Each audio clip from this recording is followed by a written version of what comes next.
right. All right. This question is from Brentwood, Texas, from New York City, ending in 2205. Hey, Randy, it's Lauren, LG. Hey, how you doing? Hey, I'm good. Just a few things here, okay? Yeah. I just want to let you know what I've heard from my contacts. I've heard that the GOI is done, just not announced. Am I right to say that? Yeah, you're right. Okay, now, you're saying that the announcement of the GOI via Talabini is going to be at this conference, correct? I think it'll be after the conference. You think it will be after the conference?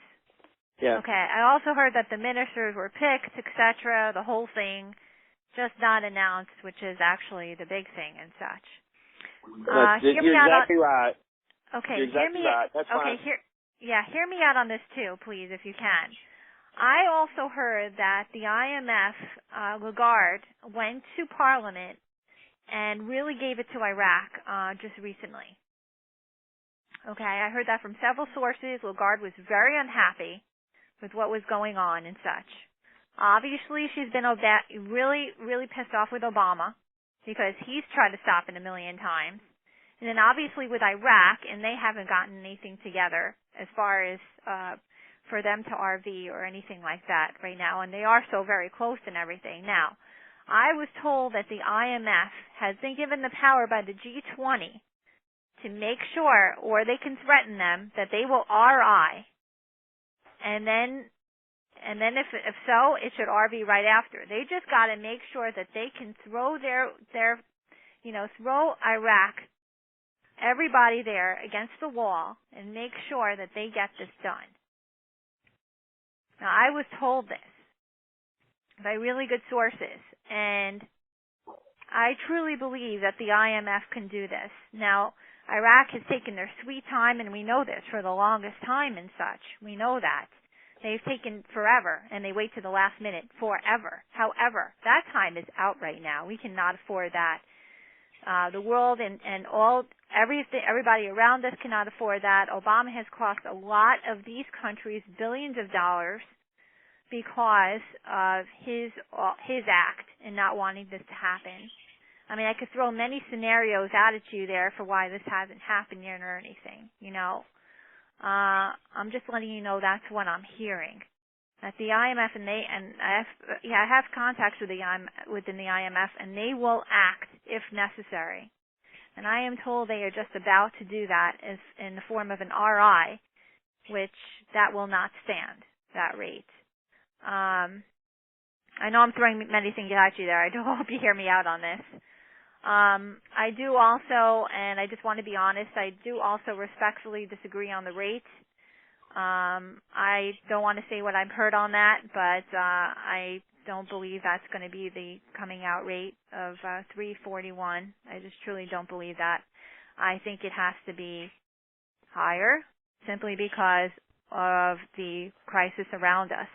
I would have agreed on that a long time ago as far as the rate's concerned. I was like, heck, it was going to only be at that rate or so. But now, not what is going on lately, what is going on here and stuff.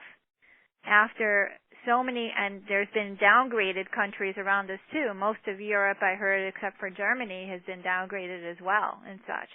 So there are so many moving parts of this thing, and I hate to bring this up, and I don't want to, divulge too much of what I'm hearing, but Soros was also a factor. I don't know if you know that. Have you heard that, Randy? No, let me just I'll give you a hint. I probably have as high connection as I can get at what's going on, and I promise you IMF's not going to do anything. I already know that. I do know that Soros made his money through currency. I don't have too big a problem saying that he ain't got a bunch of it because I know that he bought into the Bahrain Bank, and Bahrain has got loads of this stuff. So is he going to make money? Yeah, he's going to make money. He's going to make a killing. But he's already got money to make a killing. So, and he's probably one of the ones that was, because of Reserve and Bremer and all these government things are the ones that brought it up. So I don't have too big an issue. One of the issues I do have with what the government does and how they do it is, it's a haves and have-nots. And if you're into something and they're doing everything they can think of to get you out of it because they don't really want you in it. I have connections, inside senators and that kind of stuff, and those guys know about it. Those guys have it, and yet they let the scam issues and people talk about this thing on scam all day long, and because they don't really want you to have it. To Obama, it's a two-edged sword. He has to let it take place if he wants any kind of chance of being elected. At the same time, he wants to try to keep you under his thumb. And when you put a bunch of millionaires out there, he can't do that, which is the reason why he keeps asking for the millionaire tax. And he's out there asking for people who have over $1 million, not make a year over $1 million, but who have over $1 million, that he wants to have a 30% tax rate on everything they do. In other words, there wouldn't be capital gains. You just pay 30% on everything you made, which is ridiculous. But hey, it's not me. But anyway, I'm not so worried about most of the insider stuff. I've heard the IMF stuff now for 5 years, though. The IMF, 3 years ago, was supposedly going to make this happen. I remember that, Randy, because I've been in this like 3.5 years or so and everything, and I do remember that with the IMF. However, with the crisis, and I do know Lagarde went over there to Parliament. I do know that. And she went over there and she really rang into everybody there in Iraq in Parliament, including Shabibi, including everybody else. And they were not taking it obviously really well because she had to go over there and she had to make her stand and stuff, and she did that. And she was threatening them basically so they would come back to the table and do what they were supposed to do, because they cannot take their sweet time anymore. There is no time for them to do this. Otherwise, they'll be doomed. And why the heck would they want to? And the other thing is, too, is they have come so far, as we know, okay, within their government, everything. As I know, and I was told, the GOI is done, however not announced. I understand that, okay? Why would they want to come so, right? Why would they? I agree. I agree with the government being basically done, yeah. We all pretty well know that. What they have been bickering over is 3 minister spots, and they've done that purposely. The way that Obama got involved in is he just decided he was going to back out. He's asked them to not RV multiple times, and then when they got into this minister squabble, he just decided, well, we're going to let Iraq do it themselves and not be a part of it. And when we get it, they get it. Well, that was one way for him to get it to stall to a given point, too. He knew that those guys can't agree on 2 + 2 is 4. I can't even get into what he's done to stall this because it would blow everybody's mind out of the water. Yeah, I know. It's been. I understand because I know a lot of it. But anyway, all I'm saying, I wish I didn't know it, is what I'm going to say.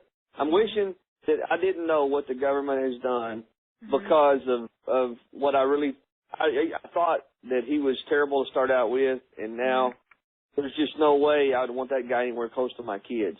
That's just the bottom line. I totally agree, Randy, and he's a disaster. I also know this. I just want to put this out there. I also know that he is meeting with the China vice president next week.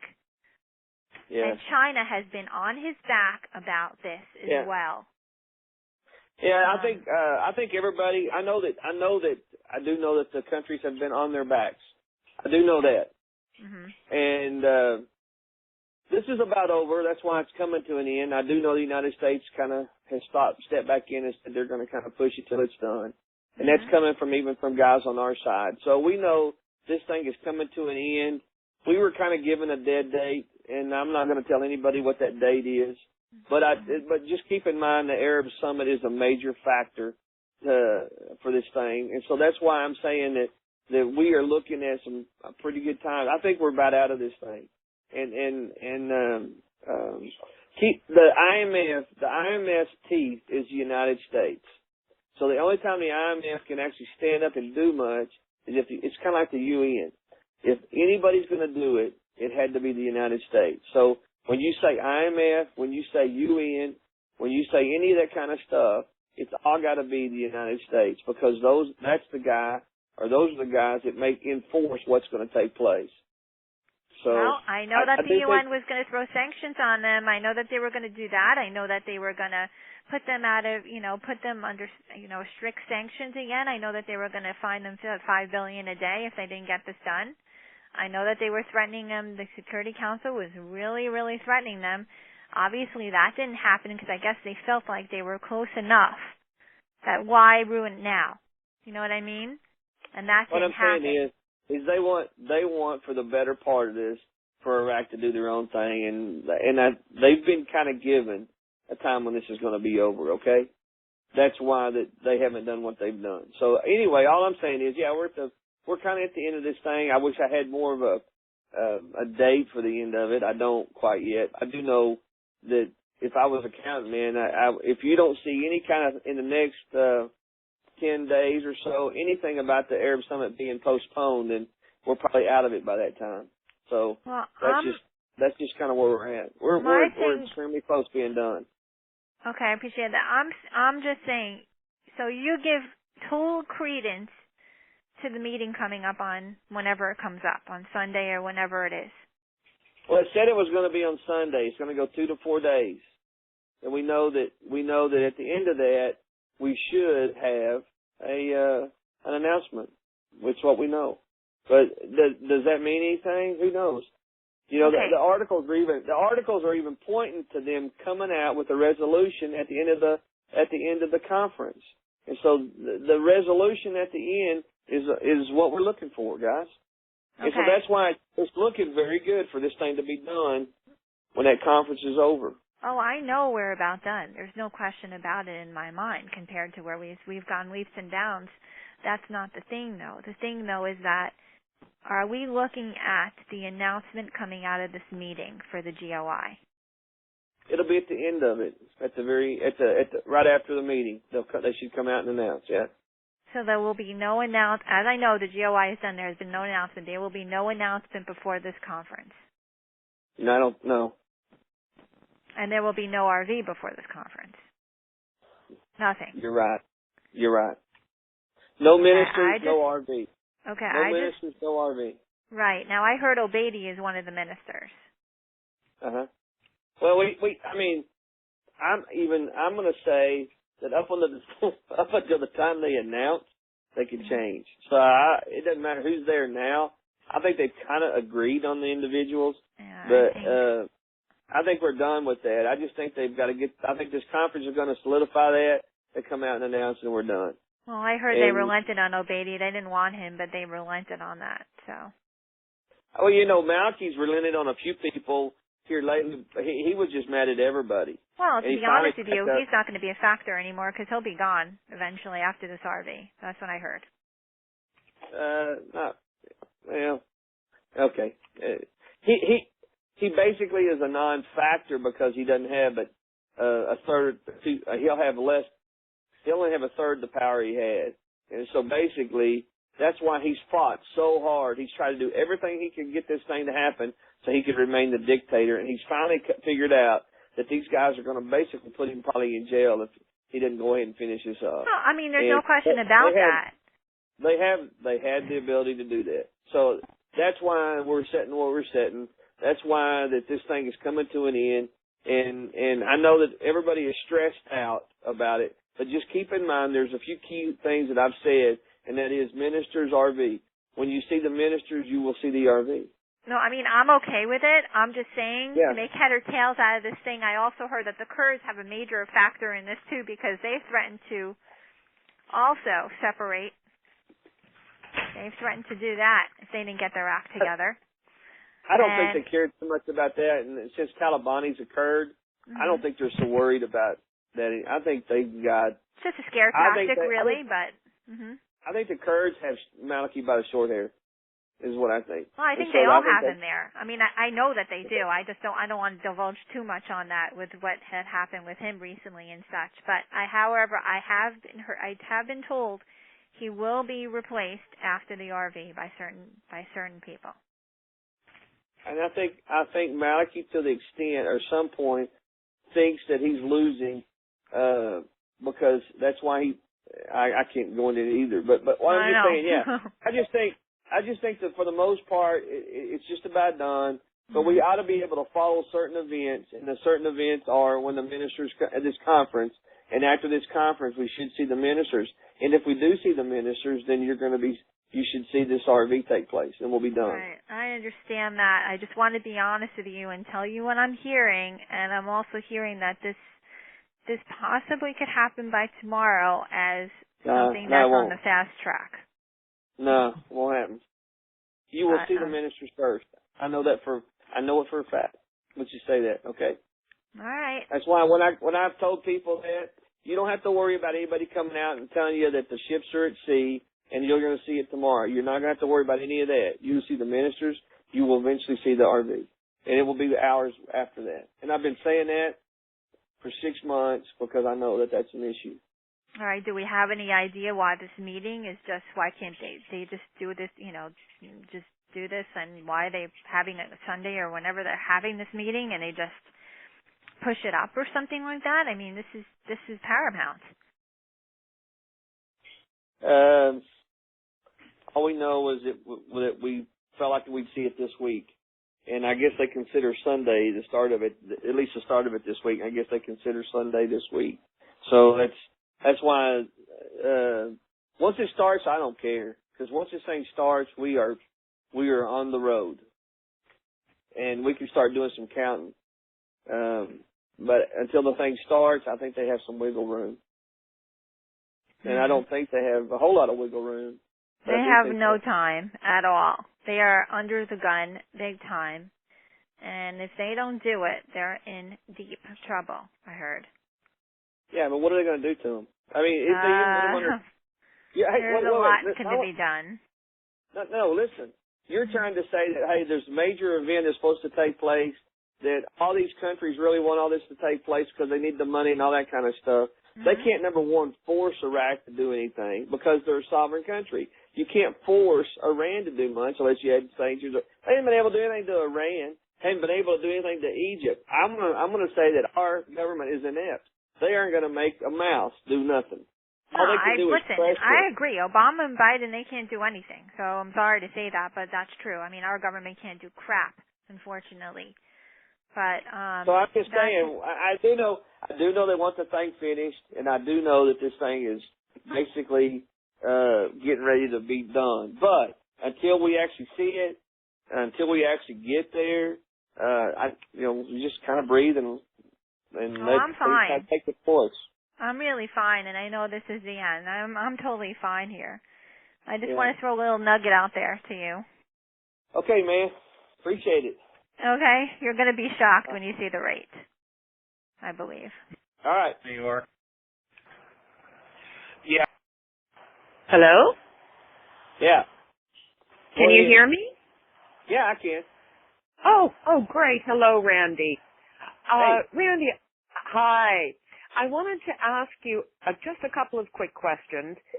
Now, with regards to cash-in, if we do, say, have to keep $1 million in one of the big four banks, I guess my worry is with what's going on economically globally these days. You can insure it. You can insure it many ways. Even if you can insure that $1 million, even if the bank went to heck, you would still have it insured, which is what you're going to do anyway. I know Wells is going to be able to insure the money up to $54 million, and that's probably with outside insurance. But then you can insure your money for any number, above that. It's just paying insurance. And what the bottom line is, even if the bank goes down, you don't lose your money. That's really all you really care about. One thing that we want to make sure that we're doing more than anything else is secure the money. Don't worry. Basically, guys, do not worry, not one iota about investments, because most of us are retired even without the investments to start out with. So we don't want to go crazy and say, okay, now I have the money, I can invest in all these little bitty businesses that I thought I was going to start before that was going to make me $1 million.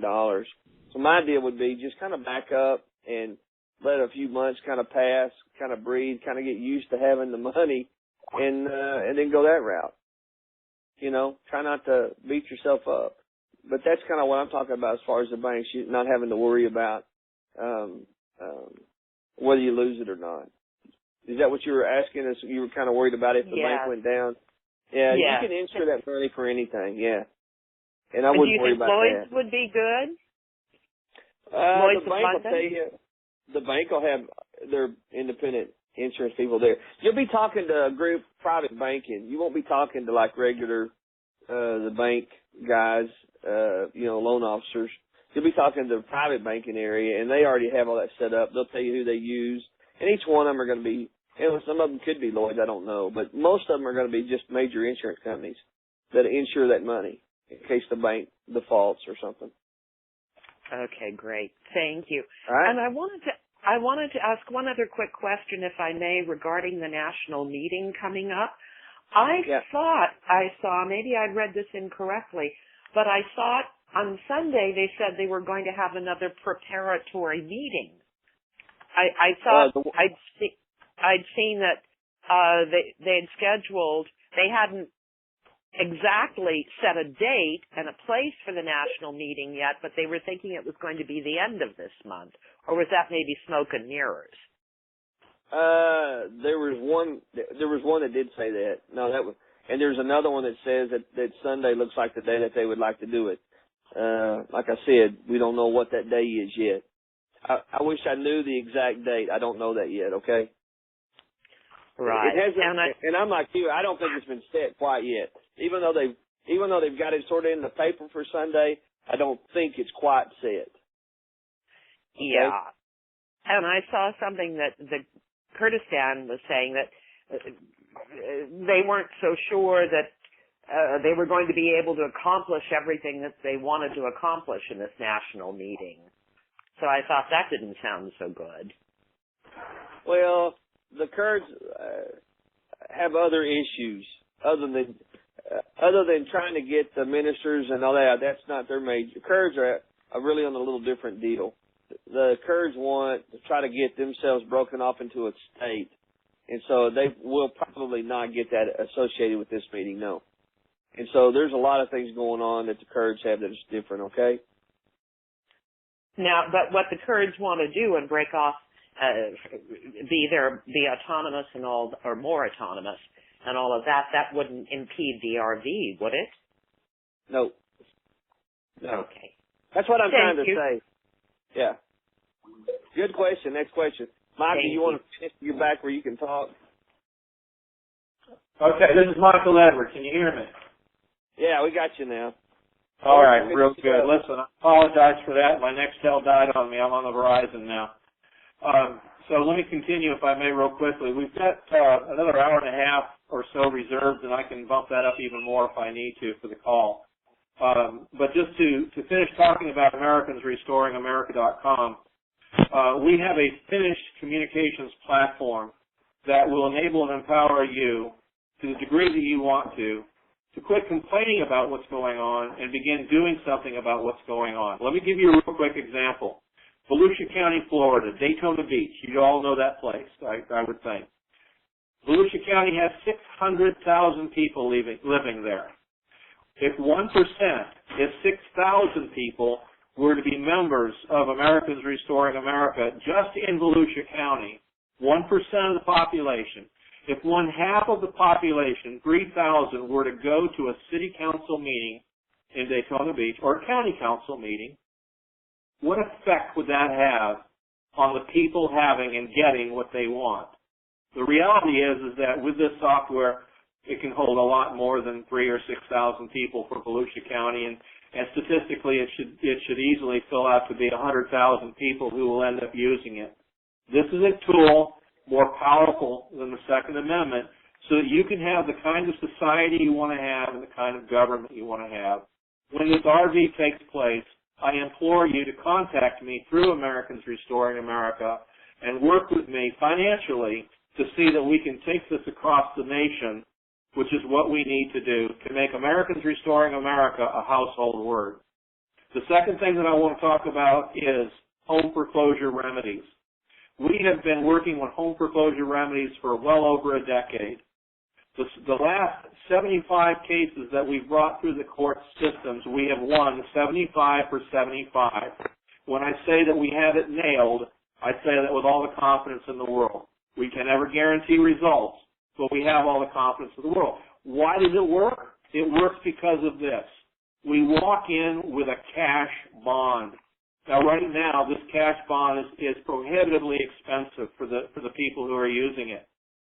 I am looking for 100 people that want to put $1 million apiece for 1% share into a bond company, totally built, kind of like the banking industry that Randy is talking about, but this is a bond company for one purpose and one purpose only.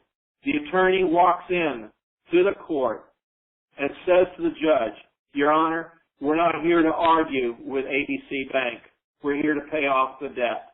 Please pay this account, verify the money is there. They do that. Now they verify the money is there. You don't walk into that courtroom as a pauper. You walk in with somebody prepared to pay the debt off. We just want to prove out who owns the debt.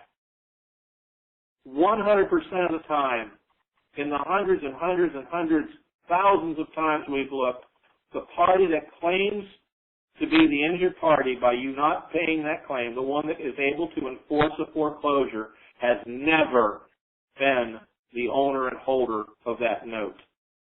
So I just want you to encourage you that after this thing takes place, please contact Michael Edward through Americans Restoring America. My number is 800-625-4250. 800-625-4250. Once again, this is a commercial, and it is not associated in any way with this phone call or supported or attached to anybody on this call. Thank you. Back to you, Randy. Our next caller is from Grand Prairie, Texas, ending in 0126. Go ahead, Grand Prairie. Hi, Randy. This is Hey, Kenny. how you doing? I'm good, and I want to tell you, you're almost the only person I trust out there anymore. Thanks. Thank you very much. I do have a question. A group of people, 20 or so people from our church met last night with a financial planner. And one of the things that he told us was that he had contacts that was saying that the dinar you would not be able to cash in unless it was registered. And I just want to hear that that's not so. Well, what would be registered? Your dinar, that it would have to be, that the U.S. government was trying to put into effect laws that said that it had to be registered and that it would have to, or else you would have to be an Iraqi citizen to cash in. Now, does that make sense? It doesn't to me, but again, you're the only one that I've got to where I trust, and that's why I want you to tell me that that's not correct. Well, what I want to ask you, would it make sense for you not to be able to cash in a British pound? No, but that did come up last night, and he tried to tell us that it was a whole different scenario. That's why. It's not. It's a currency. Once it goes live, it is a currency. That's what I keep trying to tell people. That's why this is not it's not like you're dealing with a bomb. My goodness. I mean, everybody that talks about it acts like they have some super secret intel on how the stuff it's going to be a currency. And the reason for that is because the government has done such a good job with the scam issues. But it's not going to be the case. Whatever it happens, whatever it comes out, you'll be able to go to the bank and it won't matter. Because they're going to track that currency. They're going to look at it. It ain't going to matter to them. You'll be okay, is what I'm going to try to tell you. Oh. Okay. Thank you. That's all I want to know.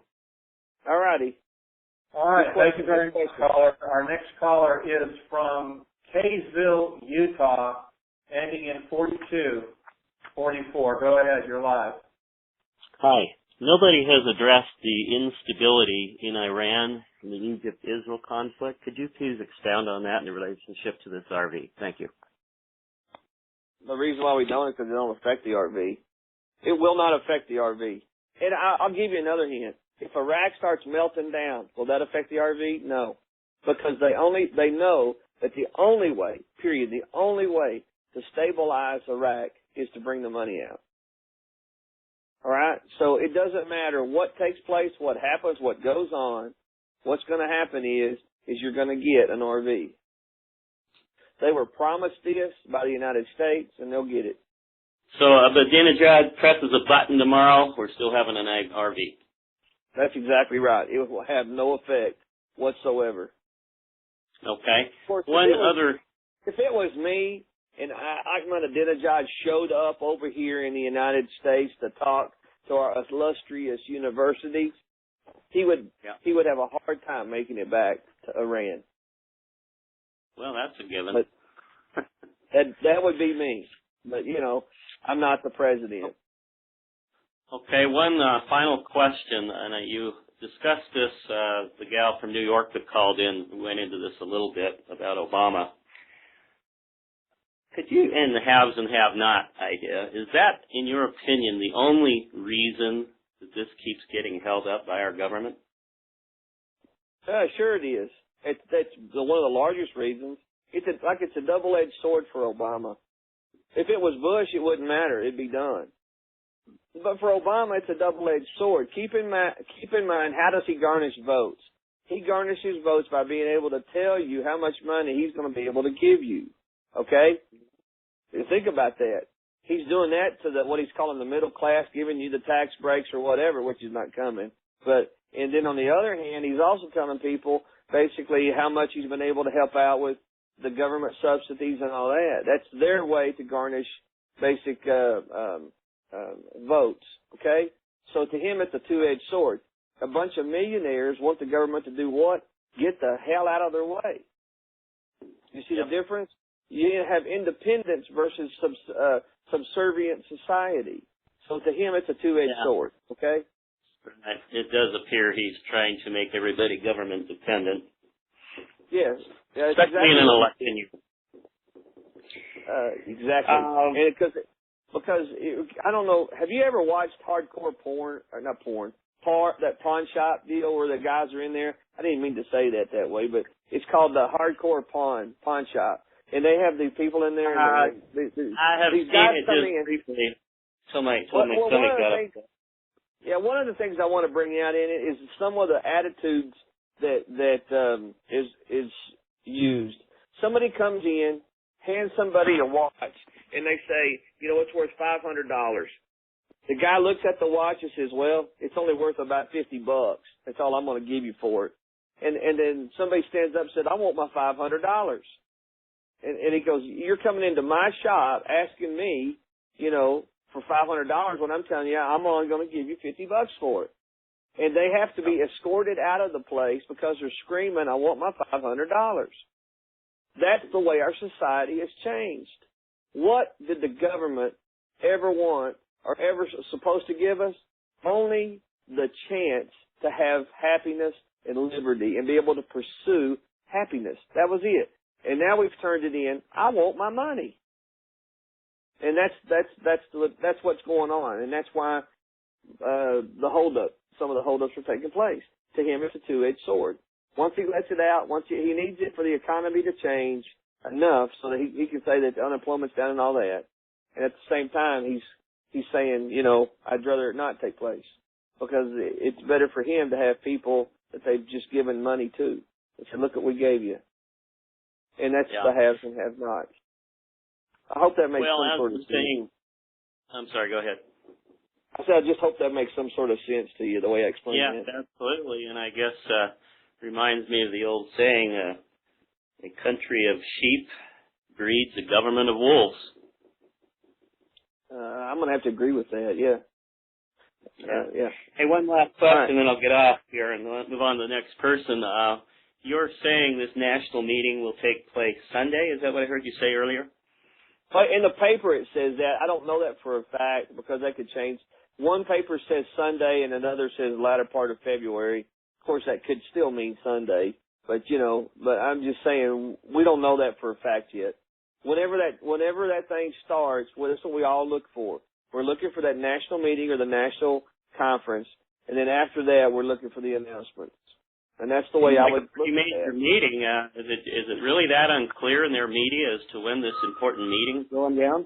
Yeah, it is because the media has not been given the time for it. So until they get given the time, I mean, I don't know what to tell you. I think the deal is they know that they're having to put up or shut up. This is coming to an end. And I think Iraq is a little bit petrified too. Okay, they're having to be kind of pushed over the finish line. Does that make sense? They've been in this boat for so long, you know, they don't know what else to be but subservient to the United States. And so the United States needs to kind of step up and say, it's over. And they haven't done that. So, if the United States does it, we'll get out pretty quick. I understand power sharing governmental issues in Iraq, but at the same time, it seems like this RV would just solve so many problems over there and calm everybody down, quit blowing each other up. It's exactly what it'll do, and that's why I'm telling you, whether we say it or not, okay, whether this thing feels like it's going to explode or not, whether Iraq explodes or not, the money's coming out. It won't matter. They're going to drop the money out, okay? You don't have to worry about that. And for exactly what you just said. All right, man. Very good. Will you be able to send out a little email blast when you hear or find something about that national meeting? Should be able to, yeah. And it should be in the paper. You should be able to just stick it in the deal. All right. All right, man. Good question. Next question. Appreciate all your help, Randy. Thanks.